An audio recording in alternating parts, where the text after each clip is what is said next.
সোণাৰী পৌৰসভাৰ 6 নম্বৰ ৱাৰ্ডত প্ৰধানমন্ত্ৰী আৱাস যোজনাৰ বাসগৃহ প্ৰদানৰ নামত অনিয়ম। শ্ৰমিক পৰিয়ালৰ সলনি ধনী ব্যক্তিয়ে লাভ কৰিছে প্ৰধানমন্ত্ৰী আৱাস যোজনাৰ বাসগৃহ। নগৰৰ মাজমজিয়াৰ পৌৰ এলেকাৰ দৰিদ্ৰ ৰাইজে চৰকাৰী সুবিধাৰ পৰা বঞ্চিত হৈ অভিযোগ উত্থাপন কৰিছে। আৰু বিষয়ে আমাক অধিক জনাব আমাৰ সাংবাদিক ৰফিক আহমেদে। সোণাৰী সমষ্টিৰ সোণাৰী নগৰৰ পৌৰ এলেকাৰ ভিতৰতে থকা এখন চাহ বাগিচাৰ দুৰ্দৰ্শৰ কথা আজি আমি দেখুৱাবলৈ আহিছোঁ।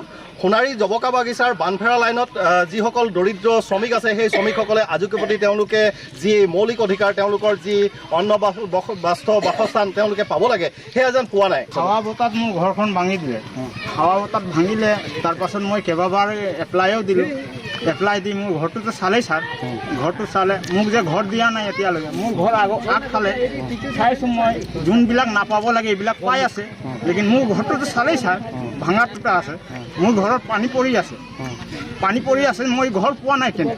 মোৰ এখন বাবা আছে, লেংৰা বাবা, মোৰ মাইকী মানুহ এজন আছে। মই ক'ত যাম, ক'ত থাকিম, কাৰ ঘৰ যাম?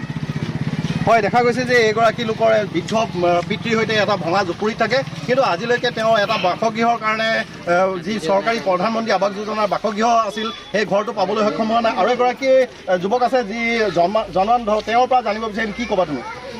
মই ঘৰখন এপ্লাই দিছিলোঁ, সকলোখিনি নথি পত্ৰ মই জমা দিয়াৰ পিছত এই কি কয়, আমাৰ বুথ প্ৰেচিডেণ্ট শ্ৰী উমেশ সিঙে কৈছে যে মানে ডেটটো পাৰ হৈ যোৱাৰ পিছত কৈছে যে তোমালোকৰ বোলে নথি পত্ৰবিলাক হেৰাই গ'ল।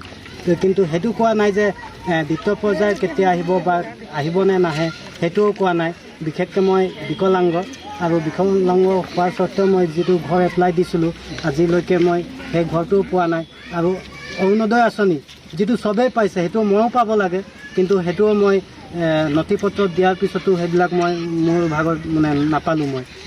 আৰু মই বিয়া পাতিছোঁ, আৰু যিহেতু মই মা বাবাৰ লগত নাথাকোঁ, মই অকলে থাকোঁ, মই কিন্তু পাব লাগে। যিবিলাক ধনী যিবিলাকৰ পকা ঘৰ আছে, সেইবিলাক মানুহে পাইছে, কিন্তু মোৰ সেইটো একো আপত্তি নাই, চবেই পাওক।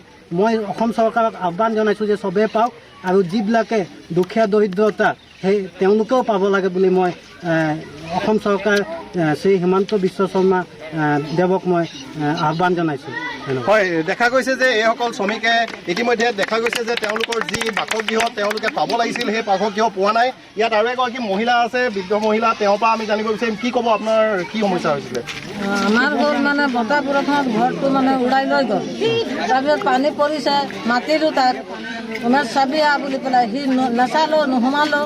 তিৰপাল চবকে দিলে, মোক নিদিলে। মই কিনি আনি জ্বৰটোৰ পৰা ধাৰ চাৰ কৰি কিনি আনি তিৰপাল লগালোঁ। যাৰ তাৰ ঘৰৰ পৰা পুৰণা টিং আনি পেলাই এই ল'ৰাকেইটাক মাতি পেলাই যেনে তেনে ঘৰটো আৰাম কৰি থৈছোঁ। এই ঘৰটো সি চাই পেলাই যে মোক আজিলৈকে বনাই দিয়া নাই।